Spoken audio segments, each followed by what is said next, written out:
14 weeks into the mining season, Kevin Beets has finally reached a major milestone, his first gold weigh-in.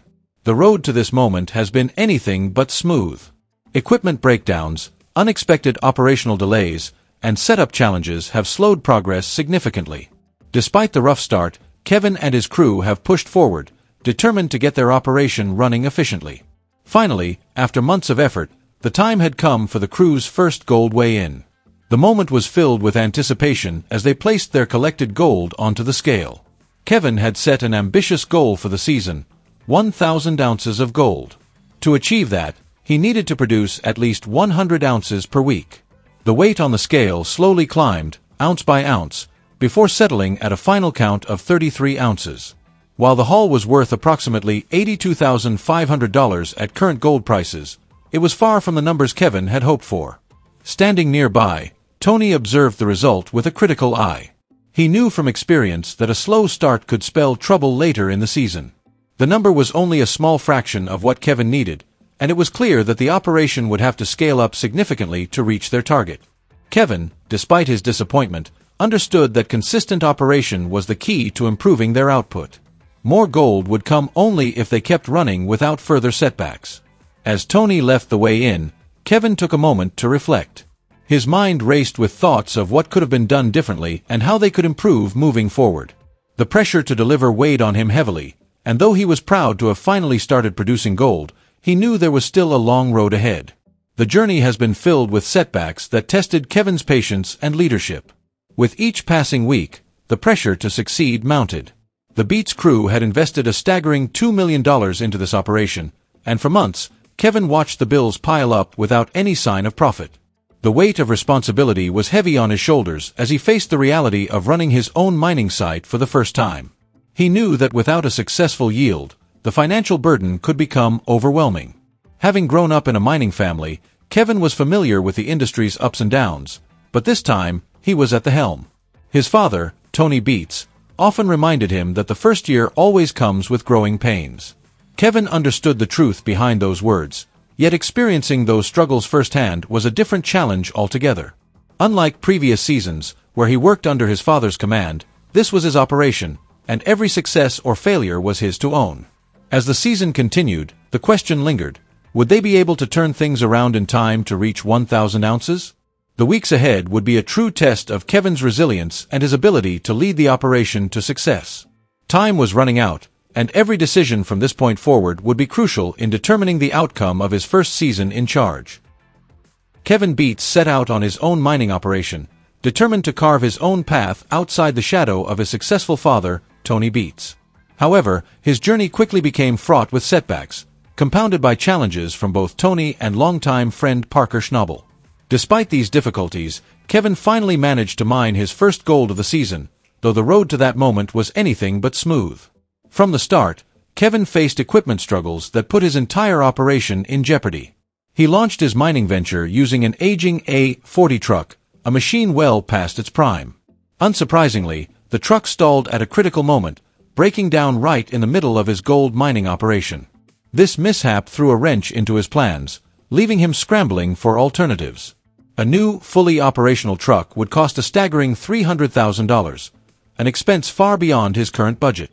With limited options, Kevin turned to someone he thought might help: Parker Schnabel. Kevin approached Parker with a proposition, letting him know that he had $100,000 to spend and asking if he could help secure a replacement truck. But Parker, ever the shrewd businessman, seized the opportunity to his advantage.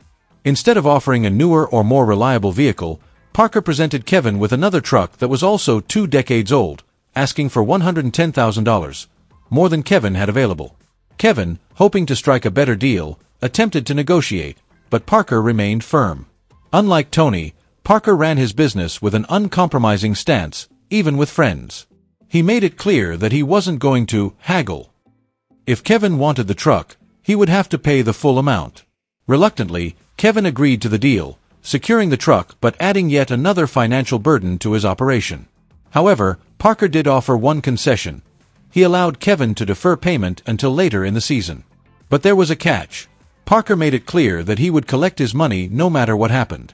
Kevin now had yet another looming deadline, needing to find enough gold to cover his growing expenses. Kevin's ambitious goal for the season was to mine 1,000 ounces of gold. His plan was to strip 3 acres at the Lynx Cut, a promising section of land that held the potential for significant gold recovery. However, equipment failures soon threatened to derail everything.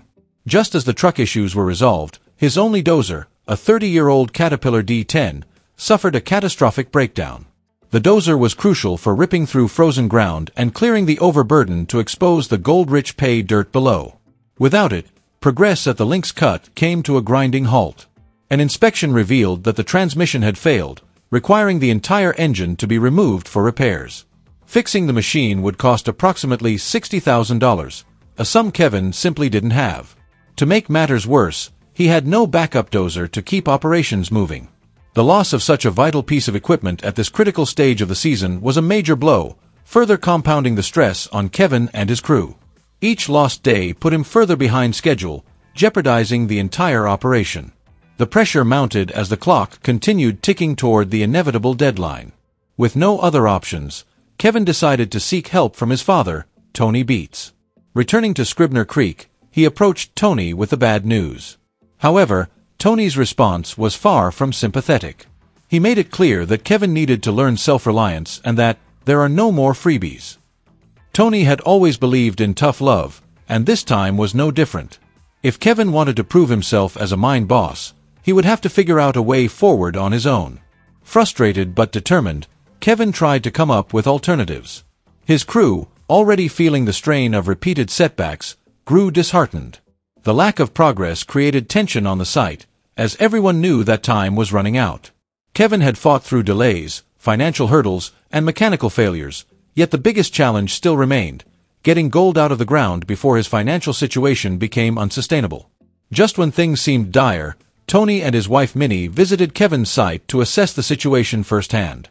However, their visit wasn't purely out of concern. Tony wanted answers. Kevin was behind on payments, still owing his parents a 10% royalty from the leased land.